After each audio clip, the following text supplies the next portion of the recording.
بسم الله. منزلة باذنجان من عالم آخر، من عالم آخر، أسطورية.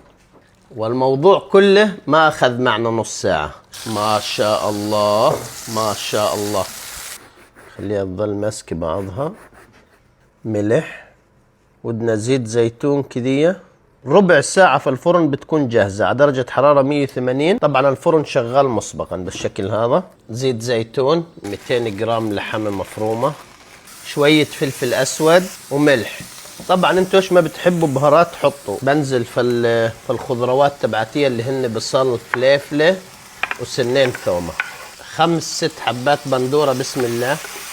كوباية مية كبيرة، بدنا نعطيها معلقة معجون طماطم بس عشان اللون، كمان معلقة سكر عشان ما نحزز من البندورة. ربع ساعة في ورق الزبدة، أقل شيء. طيب كذية جاهزة معنا. معروف عنيني ما بقدر استغنى عن الفلفل، عشان نضلنا محافظين على جمالها. بنحطها شوية كزبرة، بقدونس، ايش ما بتحبوا.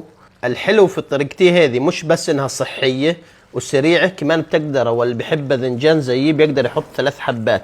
اذا منتبهين هاي وحدة 2 3. فعندنا هنية لوحة فنية.